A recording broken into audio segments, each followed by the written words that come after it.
The following program is being brought to you on the Voice America Health and Wellness Channel. For more information about our network and to check our additional show hosts and topics of interest, please visit voiceamericahealth.com. The Voice America Talk Radio Network is the worldwide leader in live Internet talk radio. Visit voiceamerica.com. The views and ideas expressed on the following program are strictly those of the host or guests and do not necessarily reflect the views and ideas held by the Voice America Talk Radio Network, its staff, and management.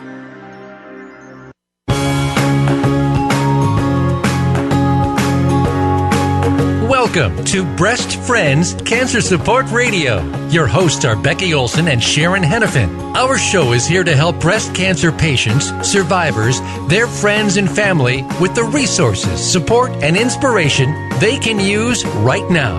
Here are your hosts, Sharon and Becky. Welcome to Breast Friends Cancer Support Radio. This is our debut show. We're so excited. My name is Becky Olson. I'm a 20-year, 3-time breast cancer survivor. Hi, and I'm Sharon Henifin. I'm a 22-year survivor, and we are the co-founders of Breast Friends. We have a great program lined up for you today. Today we're going to talk about what happens when a woman is diagnosed with cancer. And where did her friends go? And why is it so hard for us to reach out for help? You bet. But before we do that, Sharon, I think what I'd like to do is tell a little bit about Breast Friends, kind Absolutely. of why we started, because I think a lot of people don't know anything about us yet. So let's go ahead and share that. First off, we've been around since 2000. We started 15 years ago. And the reason we started the organization is because we were trying to figure out what was missing in the world of breast cancer. And Sharon was the first one in our circle to be diagnosed with breast cancer. She was 40. We were all 40. Yeah. And none of us really had a clue at that point what to do. And so when she was diagnosed, I said what so many people said, and that is, Sharon, I'm so sorry. If there's anything I can do, let me know. And I said, okay. With her little Susie Sunshine smile. And, the thing is, I believed her. The problem is she didn't tell me when she needed something. And I made the mistake of believing that, well, maybe she hasn't called because her husband's home during the day. She's got her kids and her husband. Maybe they were taking very good care of her. And so I didn't call her or reach back to her because I didn't know what to do. She wasn't asking for help. And I made the mistake of believing that she would reach out because she said she would. The problem was I didn't figure any of this out until 3 years later when I was diagnosed with breast cancer. And now Sharon, I've got her in my court because now she's been through this. She knew exactly what I needed, and she made such a great effort to take care of me and what I needed. And Sharon, why don't you share just a few of the ideas that you kind of came up with to make my life a little better? Absolutely. The thing is, when you are going through this, and sure, your husband may be at work and your kids are at school, and you have an awful lot of alone time. And that's what I figured out very quickly, that I went into this really scary place. And so I knew Becky would not do well under those circumstances. And so, and the funny thing was too, we'd both gone back to college, and we were right in the middle of an algebra class, if you can imagine. Forgot about that. Don't remind me. When we were diagnosed, or when she was diagnosed. And so, one of the things that we did was she would stay home and deal with her cancer, the chemo and all that stuff. And I went to class, learned the stuff, came over, and we did homework together. And as long as she could take the final, our professor was amazing that way. So just, again, regular visits. That was huge. You brought me those milkshakes on those days, and those, too. Yeah. So just a little something, it doesn't have to cost a lot of money or, be a big burden. It just is just a small, simple act many times that makes a difference. We worked in a big office together. And so I just kept people, aware of what was going on with Becky's permission, of course. Yeah. I went ahead and emailed her address, phone number, her email, so people then could stay in touch. And I did that on a regular basis and gave them kind of an update, so it didn't feel quite so scary for them. Right. And that way she got a lot more of attention. And oh, I love that attention. well, in reality, most of us do. Yeah. But when you could go out to your mailbox, I remember you talking about going out to your mailbox and being cards there and just not feeling like the world was going on without you. Right. I know right. that's how I felt, and I hated that feeling. Yeah, it can be very devastating and very lonely time. And one of the things that we talk about a lot is what happens during that alone time. And I remember one time when I was first going through it, I was looking at my closet one day, and I was looking at all my double-digit size clothing that I have in there. And I was thinking to myself, man, if I don't survive this, is my husband going to get remarried? And I'll tell you, by the end of the day, Sharon, I had it figured out. Not only would he remarry, I figured out what she'd look like. I figured out she'd be a size 2. Yeah. Of course. Size 2. That's like one of the digits. But I was so mad. By the end of the day, I had it all figured out. I pictured my kids calling her mom. I pictured her trying to fix them dinner. And when he came home from work, he was in so much trouble. He had no idea what hit him. So we don't like that alone time. We kind of call that the time when demons come to visit or something. So it's a really tough thing, and we don't want to have our friends feel alone like that. So basically, when we kind of had this aha moment, I had another scare, and Sharon had gone with me up to the hospital to have another biopsy to just kind of see. That scare turned out to be nothing. But at lunch, we were having this conversation about what does it all mean? Sharon and I both have this very strong belief system that things really do kind of happen for a reason. And we both felt that there was something bigger that we were supposed to be doing with our lives. We worked together selling Yellow Page advertising. Oh, my boy. Gosh. In the old days, right? We got out of there just in time, huh? But anyway, we decided that we wanted to do something bigger. And we just really put our heads together and thought, what is missing in the world of breast cancer? And what we decided was missing was teaching the friends and family how to support their loved ones through the journey. So we kind of came up with this idea that day at lunch and kind of figured out what it would look like. And we ended up meeting together for every week for a year. But actually, before we go there, it was kind of cute because, again, we had no experience. Neither one of us had a clue what we were supposed to be doing, how do you run a nonprofit. But we ended up coming up with this idea. Sharon went back to her office and registered the URL for a website we would have one day. And I registered the name with the state of Oregon. And then we called each other and said, now what? We had no idea. So we ended up meeting every week for a year. And I want to stress that. Every week for a year. That's a minimum of 52 times that we met over the next year to put together our plan, to create the materials, to develop the processes of what Breast Friends would look like. And so we finally were having our coming out party. We were at a Komen event. We had our booth, and Sharon's at one end, and I'm at the other end of the booth.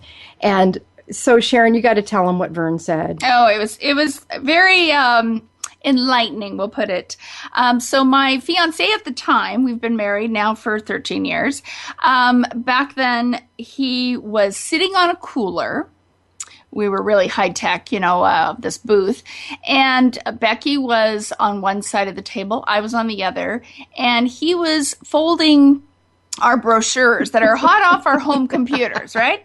And anyway, he's listening the whole entire day of us talking to people as they walk by. Hey, have you heard about Breast Friends? Of course, we knew everybody hadn't. But we chatted with everybody as they came by. And he said to us, after that whole entire day, he said, do you realize you two are actually telling two different messages? And we're like, what? How can that possibly be? We have been working on this for 52 weeks. Yeah. We had been working so hard to get, everything ready for, launching this thing.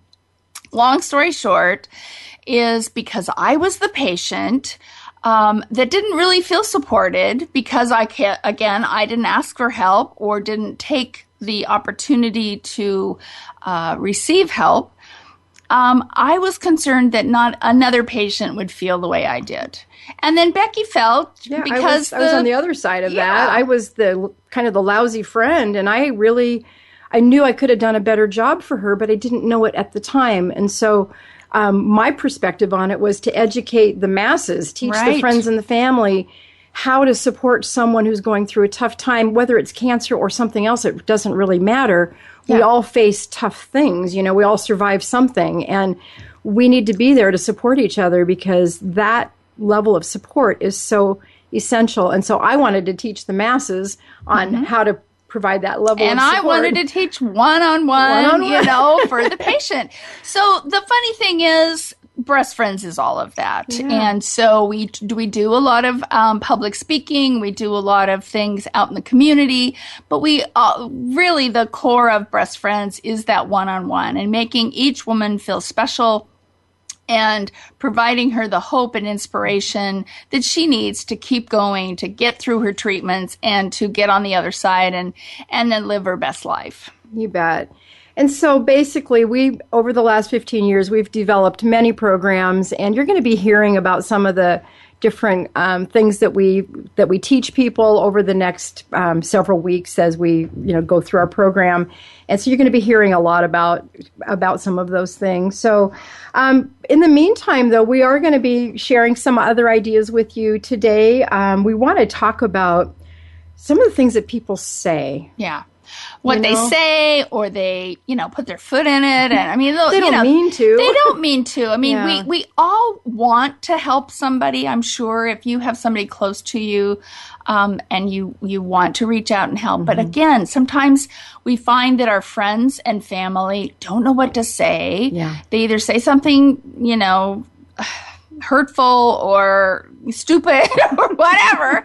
And you're like, did they really say that? I mean, how many times I know, and I've caught myself even doing this, somebody will say something and oh yeah, my aunt died of it, right? Kind of conversation, we just want to relate to the other person. So somebody will say something like that and you're like, oh no, that just doesn't work. Also, just being able to not minimize what that patient is going through, I think is such an important learning. Because if you say something like, oh, I know how you feel. No, you don't. Unless you've been there and actually walked in her shoes, you don't. And as much as that might sound okay, from the perspective of the new patient, it isn't, because you don't really know what's going on. We're going to come back after a short break, and we're going to talk some more about some of these things. We do want to encourage people to call, because some of you have probably had experiences where either you weren't supported and it was your greatest challenge and you'd like to share that with us, or if you had great support, share with us some of the wonderful things that people did to support you that you could pass on to our listeners. Our number to call in is 866-472-5792. Again, 866-472-5792. And that'll get you into our call lineup, and we'll be happy to take your calls. So we are going to take a short break. We'd love to have you go get some coffee. Better yet, well, if it were me, I'd go get a mimosa, but, I'm not on chemo anymore, so don't be doing that. And then come right back for some more on this very, very important subject. And again, get ready to give us a call. So thanks. We'll talk with you soon.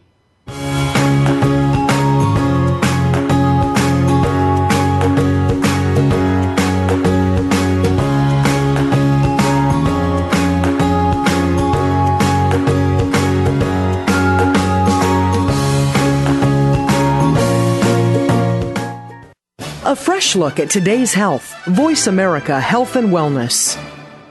Every day, you hear so much about different aspects of the health and wellness field. One day, you hear one thing, and the next day, you hear something that contradicts what you heard the day before. How do you know what's right?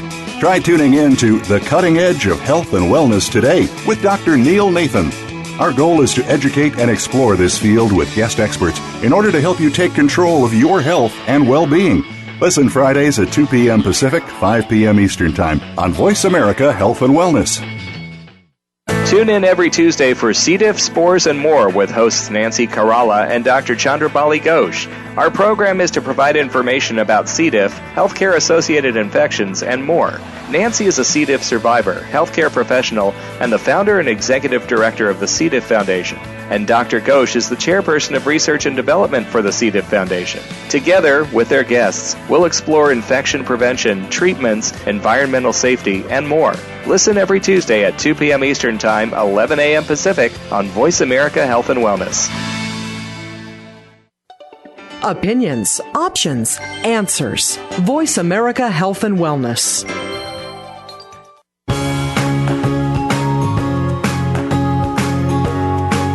You are tuned into Breast Friends Cancer Support Radio. To reach the program today, please call us at 1-866-472-5792. Again, that's 1-866-472-5792. You may also send an email to Becky at breastfriends.org. Now, back to the show.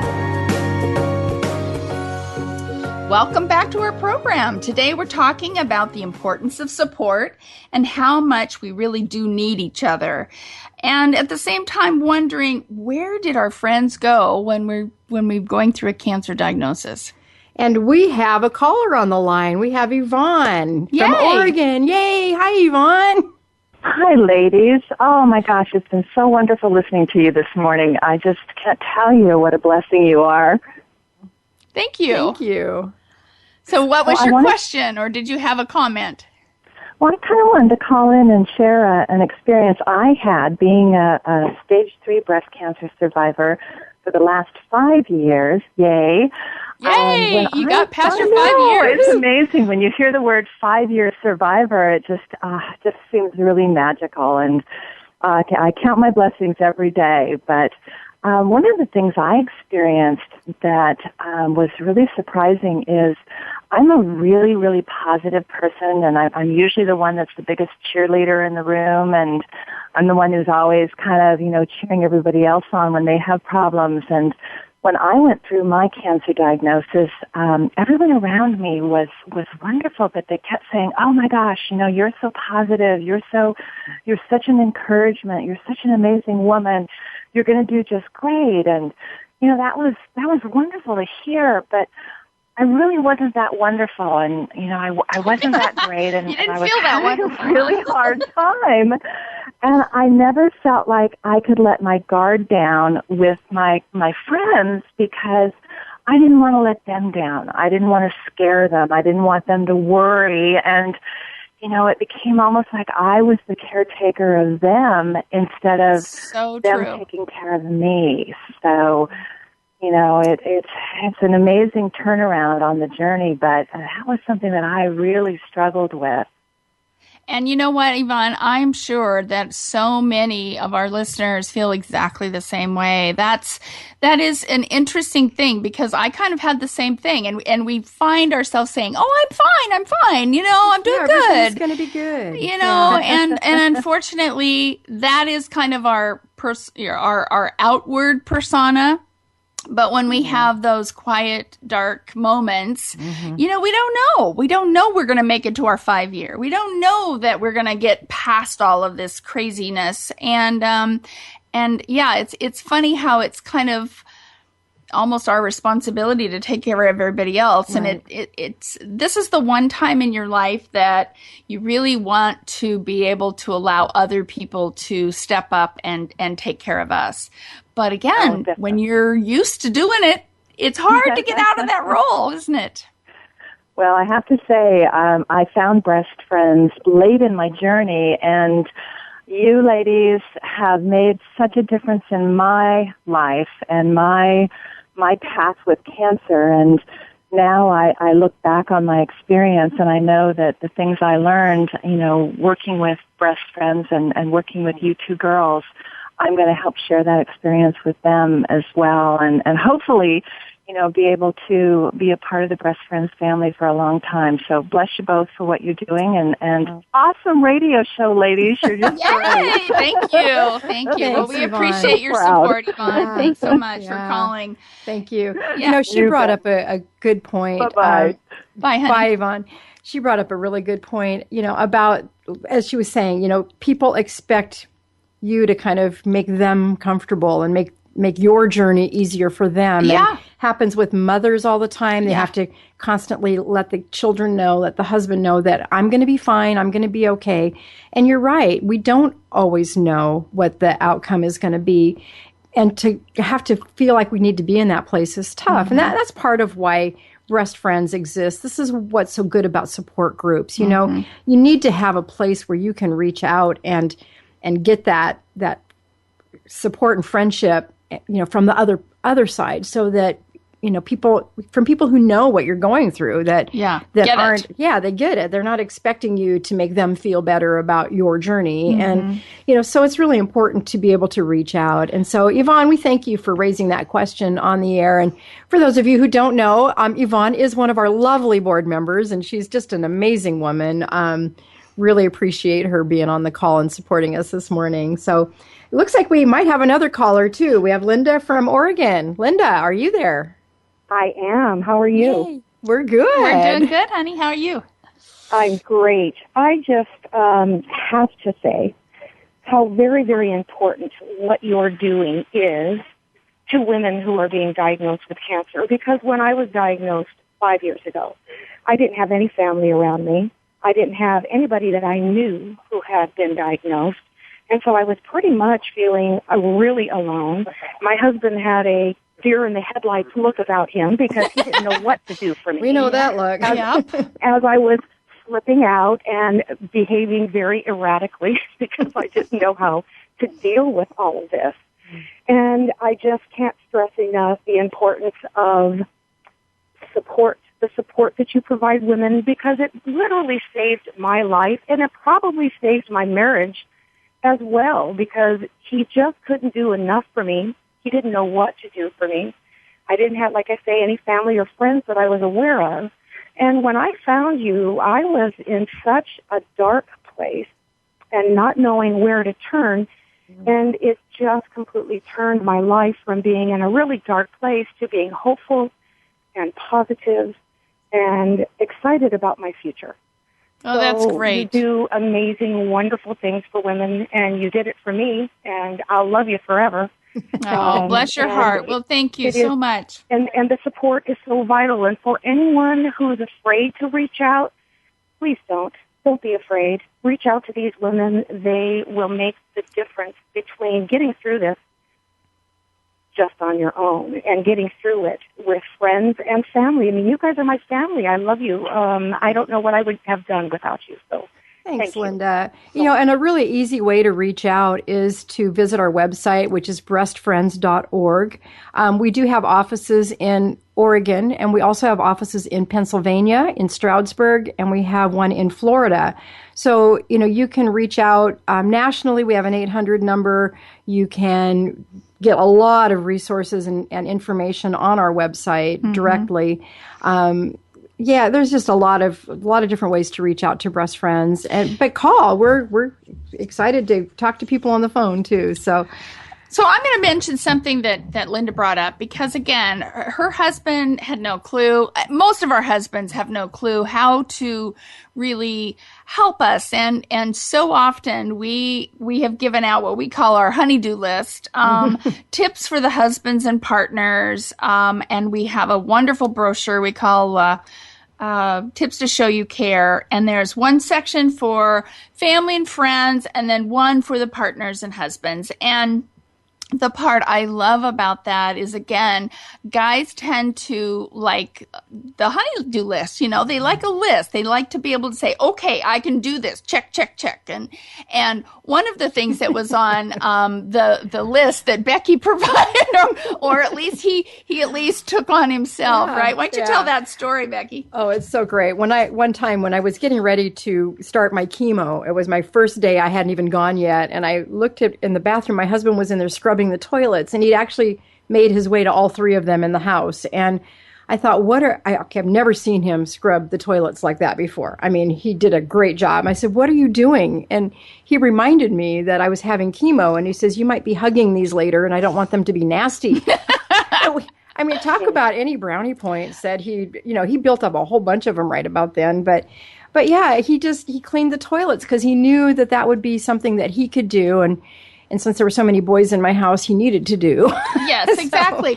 And just like you were saying earlier, how you had created this like vision in your head that you were going to die and he was going to move on without you and create another life and everything. And, unfortunately that does happen sometimes. But at the same time, I think we all, when we're in a relationship and we're feeling as ugly and as unlovable as possible, right? I mean, some of us have lost our hair because of chemo and we feel awful because of the drugs that we're taking or the surgery we've just had, and we've changed the landscape, as we say, the girls are no longer there or they're not in the same shape they were before.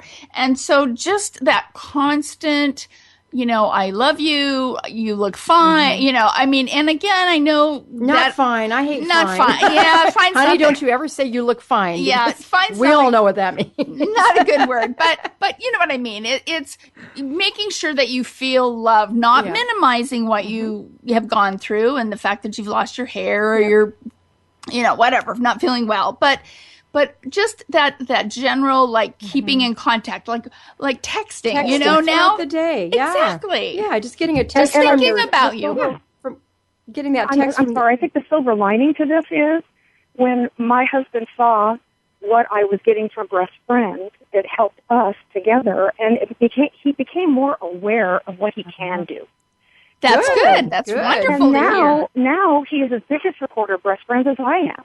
And that's so it is a part of his life, and it's a part of what he wants to do in making me feel beautiful and loved, and making sure that everyone else, is aware as well. I mean, he carries, he tells everybody about Breast Friends and me and my experience because he wants to spread the word about what it is that you do. So that was a wonderful silver lining for us. Thank you. Well, and again, because something like a cancer diagnosis can be so challenging on a relationship. Sometimes it can pull you apart or it can bring you closer together. And so luckily, in your case, Linda, you guys have been closer than ever, which is wonderful. Yeah. So lots of great ideas on that sheet. So Linda, thank you so much for calling in. Can you remember any alone times what were some of your greatest challenges of actually being alone? Can you remember any of those? Well, one in particular where I really felt alone, especially, it just completely broke down, was when my plastic surgeon said, you're done. You're on your way in your life, because he was off to new patients. And I remember being laying in bed with my husband just sobbing, who's going to watch over me now? Who's taking care of me? Who cares about what happens to me now? Because your doctors take care of you physically. Right. And they do everything they can. But then the emotional part is left up to you. And you still have all of this baggage that you just don't know what to do with. And that's to me and said everything will be fine, which was lovely to hear. But, he didn't know what I was going through. And that was a really lonely time. That is when I finally decided I can't do this by myself. I can't. I tried. Like Dr. Phil says, how's that working for you? It was. It's a really interesting phenomenon. I realized, and so my oncology nurse navigator had suggested Breast Friends to me on many occasions, and I finally called her back, and I said, okay, so what's the name of that place, and what's the number? And that's when I reached out to you, and it was like a light switch going on. Suddenly there was hope and laughter and positive feeling, and it's when everything turned around. So that was a really, really lonely time, dark time for me. I find I find that the that survivorship piece of it, that's the kind of the term that I think the doctors have coined. When you've been released for your regular medical care, is probably as scary a time as even the initial diagnosis and getting started with treatment. Because again, like you said, you feel like, oh, now what? And I've had women just say, what am I supposed to do? Wait around for the cancer to come back? So it is a very scary time. And so if you haven't reached out for support, whether it's to breast friends or even a friend who's a survivor or anything, this is the time that you really want to have that kind of emotional support, because we can make ourselves a little crazy. Yeah, no kidding. There's so many where, like in my case, I was immediately thrown into menopause. And so you're dealing with all the emotional upheaval of menopause, besides all of the grieving that you really do need to do when you've gone through a cancer diagnosis and treatment, and then you're trying to move on with your life. Our lives don't always fit as well as they did before. Right. I think that's an important point that you bring up, Sharon, grieving. Because what people don't really realize is that when a woman loses her breast, in my particular case, I had a double mastectomy, you don't really give it much thought. But then when they're gone and you look at yourself in the mirror, it is a pretty scary time. And you really need somebody to sit next to you and say, you know what, you're going to be just fine, and this is why. And because that's when things really become real. You take off those bandages and you look at yourself for the first time and you're going, holy cow, what is this about? And so boy, what all the things we go through. It is. So. It's amazing. And again, with women, because we're kind of the heart of the family, we're just trying to keep, everything afloat. We pretty much put our own grieving on the back burner because we're just trying to keep it all together. And again, like Yvonne was saying, we're making sure everybody else feels comfortable with our cancer, right? Yep. And then all of a sudden, boom, everybody's gone. And again, once you're done with your treatment or your doctors have dismissed you, sometimes our family and friends kind of dismiss us as well, because it's like, woohoo, you're done. Yeah. I'm moving back to my life, Yeah. And they just kind of expect that everything you guys is going to return quickly. Incredible, phenomenal work, and I would encourage any woman who's going through any kind of a struggle in this particular area to give a call and turn everything around for the positive if you're in that really dark place. I can't stress it enough. It was life-changing for me. So thank you so much. Thank you, Linda, for calling. Thank you. You bet. Mm-hmm. All right. So let's just chat a little bit more about what she was talking about, too. Again, that grieving piece of it. Mm-hmm. I think that's really, really important to be able to understand. And again, most of the time we don't take the time to grieve when it's happening. Right. And so that does happen later. We're so busy just trying to get through the little checklist. I've got, 12 chemos. I've got this and that. And you just kind of check them off. And you're just kind of anxious to get all that done. 35 radiation treatment, whatever. Yeah. Mm-hmm. So you finally get it done. And then you've got finally you have this opportunity to reflect on what you've just been through. And you realize sometimes for the first time how difficult this journey really was. Yeah, definitely. And how it's changed your life. And, one of the things that Sharon has developed, and we're going to talk about this in one of our future radio programs, but Sharon is actually a certified life coach. You became a life coach in 2009? Yeah, 8. And 2008? Yeah, 8. Okay. And then we developed a program called Thriving Beyond Cancer, and Sharon actually created all the materials for it, and she facilitates it beautifully. And it's something that I think every cancer patient should at least experience once in her life. But it kind of gives you the opportunity to think about all those changes in your life. You kind of come back to your life and people say, great, you're done. What's for dinner? And you say, I don't know. What are you fixing? I don't feel like fixing dinner right now. We're different. We have a different feeling about things. For Sharon and I specifically, we decided we didn't want to really sell Yellow Page advertising anymore. We wanted to start something new, and we ended up starting Breast Friends 15 years ago, and here we still are, and it works for both of us. So people sometimes they want to just let go of it and never think about it again, and that's okay too. We all cope with things differently. Right. You know, and some people never want to see a pink ribbon again. Ever again, and that's fine too. You know, there's no right or wrong answer. It is very custom for everybody. And one of the things that we do at Breast Friends is we provide that customized support for people because it looks different for everybody. Sure does. You know, what needs to happen. You know, one of the things that we did one time with a gal, and I have to share the story because I think it's incredibly tender and sweet. We had a beautiful young woman named Heather who she was like in her 20s when she was first diagnosed with breast cancer. And they finally got it under control. And so she and her husband adopted 2 little twin daughters, beautiful little girls. And then Heather's cancer came back, and it came back with a vengeance. And one of the things that Heather wanted to do with her life, whatever amount of time she had left, was to create these beautiful quilts for her daughters. And she bought the fabric, and she started down that process, but realized very quickly that she wasn't going to be able to complete that task. And so she ended up reaching out to Breast Friends, and we found a quilter for her who took all that fabric and ended up making quilts for her daughters and had enough to make one for her husband. And then shortly thereafter, Heather passed away, and we lost a very beautiful woman. But what was on her mind when she was going through it? She wanted to leave something beautiful for her daughters. Our life changes with cancer, however long we have to survive through this. It changes, and changes the way we feel about things. It changes what's important. What's important? Yeah, absolutely. Really because unfortunately, you know, that job that is a paycheck may not really fill your heart. What happened to me. Exactly. You know, for sure. Exactly. So we'll talk a little bit more about that when we come back. We are going to take another break here. So again, go get your coffee. Get your phone out. Call us at 1-866-472-5792.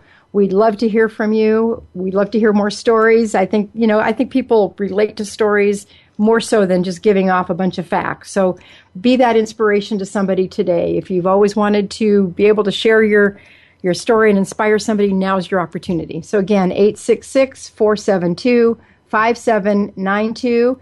And we are going to take another break right now. So we'll be back shortly.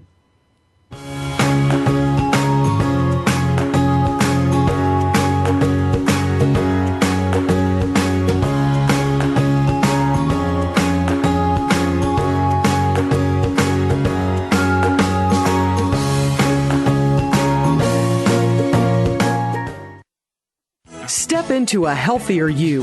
Voice America Health and Wellness. Thank you for listening today. Breast Friends needs your support.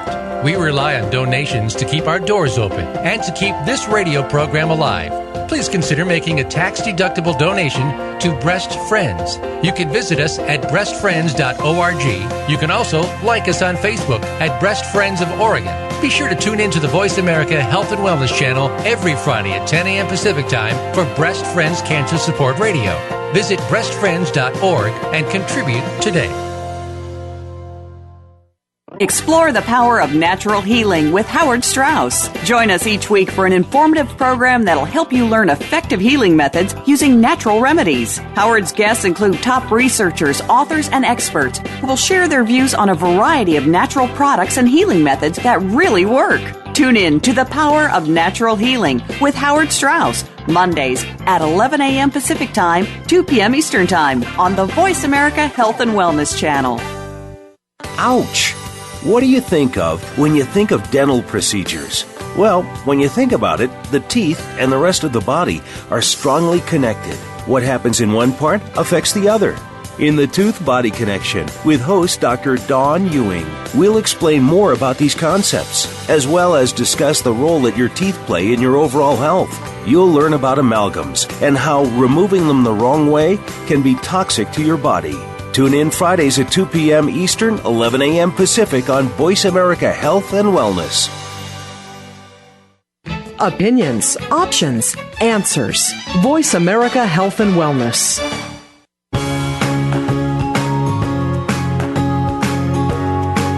You are tuned into Breast Friends Cancer Support Radio. To reach the program today, please call us at 1-866-472-5792. 5792. Again, that's 1-866-472-5792. You may also send an email to becky@breastfriends.org. Now, back to the show. Welcome back to our program. Today we're talking about the importance of support when you go through a cancer diagnosis. Yep. So, Becky, you were talking about what were you talking about? I lost my train of thought. how once you go through something like this, how it really changes your perspective on life in general. And, when I went through cancer the first time, which was back in 1996, I'd been working 14 to 16-hour days every day. You remember those days. All the deadlines at Yellow Pages. It's a commission sales job. You do what you have to do, right? So I was working those crazy hours. And then after my cancer diagnosis, I made some decisions around that if I stayed in that job, I would only work 8 to 10 hours a day. And I actually did that for quite a long time. But slowly and surely, it took about another 8 years for my second diagnosis. But I feel like I almost got it right. I kind of pictured God sitting up in his throne and, she almost got it right the first time. And so not quite, because I was getting sucked back in. So I had another opportunity to experience cancer again and to get it right. And my son, when I said to my son, the good news is if I have breast cancer, at least I can take more time off from work. And he said, he was 19. Okay. Yeah. He was 11 the first time, right? Right. He says to me, he goes, well, that's a little telling, don't you think? And I said, what do you mean? And he goes, you'd rather have breast cancer than go to work? It's like, whoa, what was I thinking? But it's true, I would. And, I was so tired of my job. I didn't want to keep doing that. I wanted to make a difference. And so for anybody who goes through something tough, we all handle it differently. For some of us, we want to turn it into our life's work, which is what we did. And for other people, they never want to think about it or talk about it again. Exactly. So for me, I wanted to make it my life's work. And that's what Sharon and I are doing now. And it actually looks like we have a caller on the line. We have Nancy from Portland. So Nancy, welcome. Hi, ladies. Hi. So what do you have to say, darling? I just want to know, as a single person, and it's really hard to reach out, what would you suggest? You're all by yourself. Mm-hmm. You're scared spitless of what the future looks like. Yeah. And when you're diagnosed, yeah. Yeah. Mm-hmm. And you're just, what? Me? Yeah. What do I do? I'm single. No guy's going to want to look at me, or no person's going to want to help me. Sure. How do you reach out? Well, Nancy, that's a great question. The thing is about support groups, they are designed so it doesn't matter if you have a partner, doesn't matter if you have a huge circle of friends, family might be, in another state. It doesn't matter. You can be there and enjoy the camaraderie, the friendship, the hugs of a support group. And again, hopefully, I know in Portland there's quite a few different kinds of support groups, whether they're through the medical facilities or, of course, Breast Friends has some support groups there. But those are the times where you really need to take advantage of that. And again, you might meet somebody that will become one of your bosom buddies, as they say, right? They will become a good friend because, again, they understand what you're going through. And I know it's hard to ask for help, but sometimes we have to feel vulnerable and ask for help. You might need a ride to the hospital to have a surgery or something. So you may have to tap into your neighbors or your friends that maybe aren't stepping up because, again, they don't know what you need. Or what to say. Exactly. And so it is awkward at times. But I think it's important for us to kind of embrace the fact that it is our responsibility to kind of figure out what we need and how we can ask for that appropriate support. So thanks for calling, Nancy. We really appreciate it. We also have a call. This thing? Go ahead. I'm sorry. Okay. Anyway, as you well know, I do things the opposite direction of everything. I do things sort of the other way around. So the sister to breast cancer is ovarian and bone cancer. They're sort of sisters, right? If you want to call it that, right? And so my diagnosis of breast cancer came 9 years after I'd gone through ovarian. Exactly. And it was really, really difficult to swallow that I've got cancer again. I know. You know? I know. We always said that nothing's worse than getting cancer except for getting it a second time. But, even as scary as another cancer diagnosis can be at times, I think because we feel like we beat it the first time, we kind of, the fear of the unknown. Yeah, it's often the fear of the unknown. Exactly. And so that's kind of off the table. We have at least a better clue on maybe what we'll have to go through. That's how I felt for the whole 8 years in between. I kept saying to Sharon every time I'd go in for another exam, boy, I hope it's not that, because that would be the worst thing that I could ever hear. And then I heard it, and it's like, it wasn't as bad as I thought. Bad after all. Yeah. I mean, it's scary. Don't get me wrong. I mean, it's still awful. You still had to go through the treatments and all of that. But Nancy touched on learned something, and I want to grab this before she gets off the call. Nancy, you touched on dating. You said, who was going to want me? And Sharon, you were 40 when you went through this. I was divorced. You were divorced. You didn't have a boyfriend at the time, and you had to deal with all of that whole scenario with dating. And so right how did that go for you? What was funny about that, honestly, Becky, is I remember when I divorced after my cancer, and so I had to kind of go through that whole process. And I remember when I was ready to make that commitment to say, okay, I'm going to get out there and date again, I literally would introduce myself, and it was practically one sentence, hi, I'm Sharon. And I'm a breast cancer. I mean, it was practically one sentence. It was kind of comical, but. Well, you never have to worry about when to tell them. Exactly. You get it right up front. And if they're still interested, you got a good one, right? Well, or at least he's potential, right? Yeah. Because if that's going to be a problem, you want to know right up front. Yeah, before you invest a lot of emotional time. Exactly. Sure. So that was kind of one of my tricks, but that may not work for everybody, but I know that was, to me, it felt better for me. That way I could be honest right up front. And if they wanted to know what that actually meant, I could actually explain it to them. And, and again, you didn't have to talk about the weather and all, you talked about what was really important to you. So from the start. We only have a few minutes left, and we have Kelly from California calling in, and we'd love to get Kelly on the line too. So, Nancy, thanks for calling in. We really appreciate it. So, God bless Kelly, you guys. You do a wonderful job. Thank you, Nancy. honey. So, Kelly, are you with us? Hello. Yes, I am. Hello. Oh, yay. Hi, Kelly. So how you doing today? And can you hear us okay? Sounds like you're in your car. I am in my car. I just wanted to call in and congratulate you ladies on such a wonderful debut of this show, and what an awesome topic that you're covering. I don't think that there's enough support for ladies with cancer out there.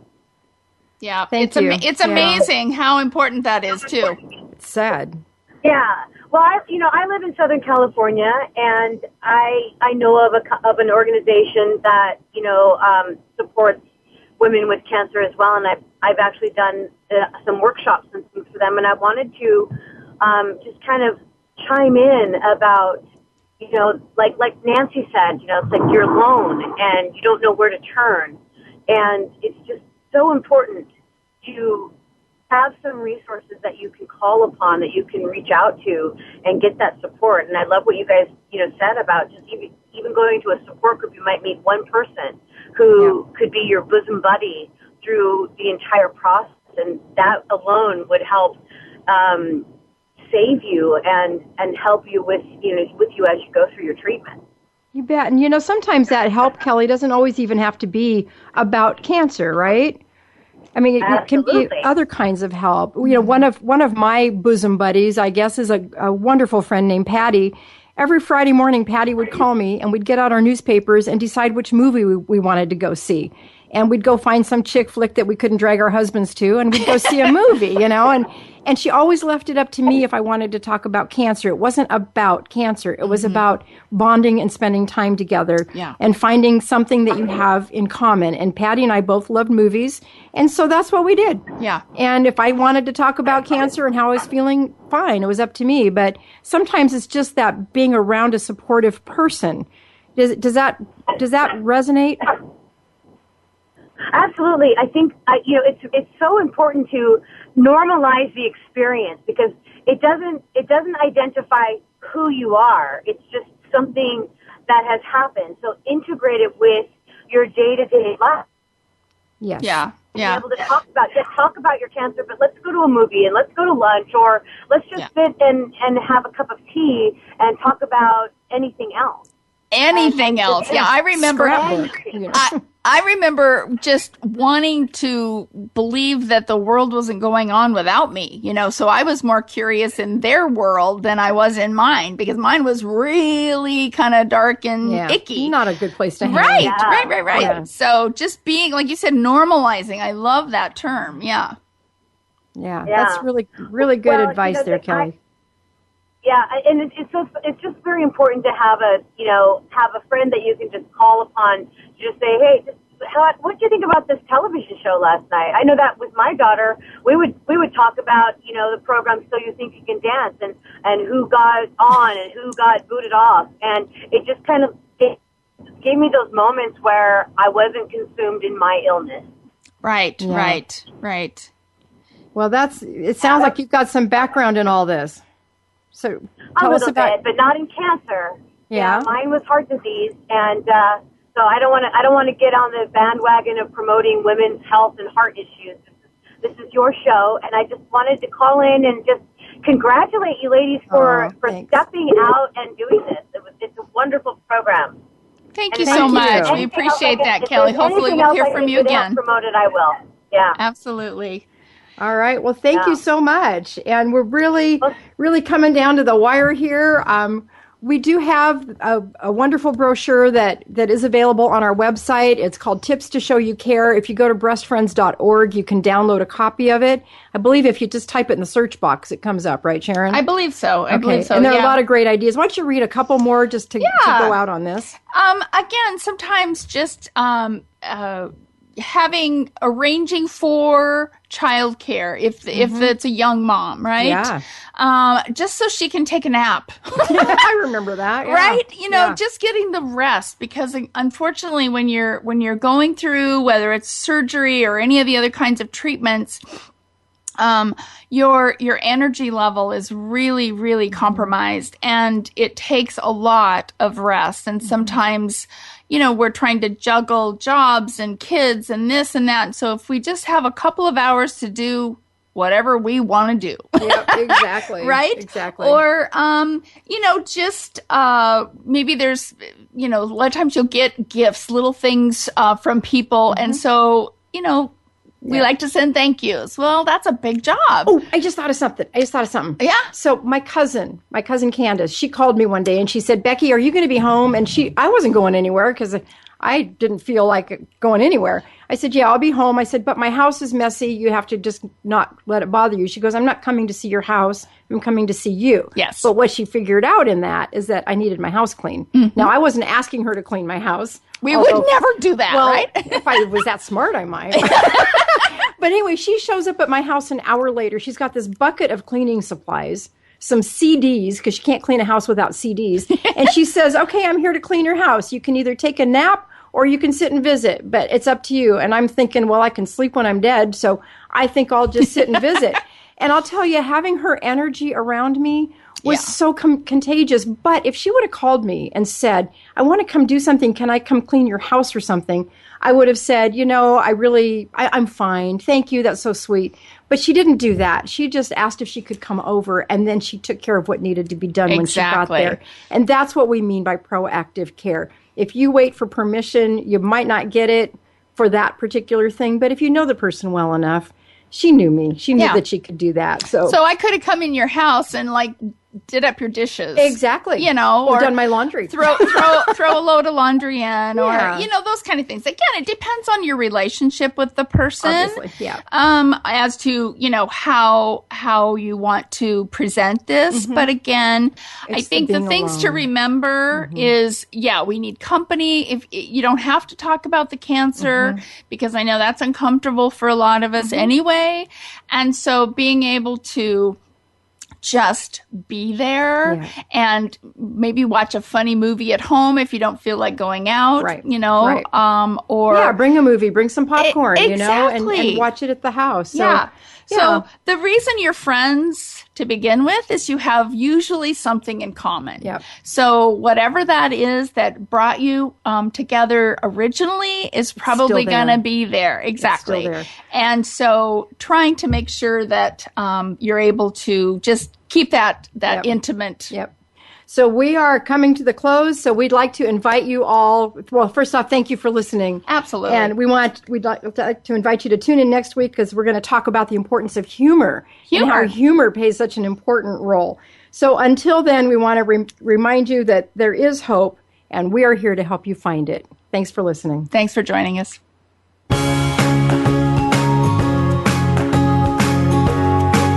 Thank you for listening to Breast Friends Cancer Support Radio. Please join Sharon Henifin and Becky Olson again next Friday at 1 p.m. Eastern Time, 10 a.m. Pacific Time on the Voice America Health and Wellness Channel. There is always hope, and we'll help you find it. We'll talk again next time.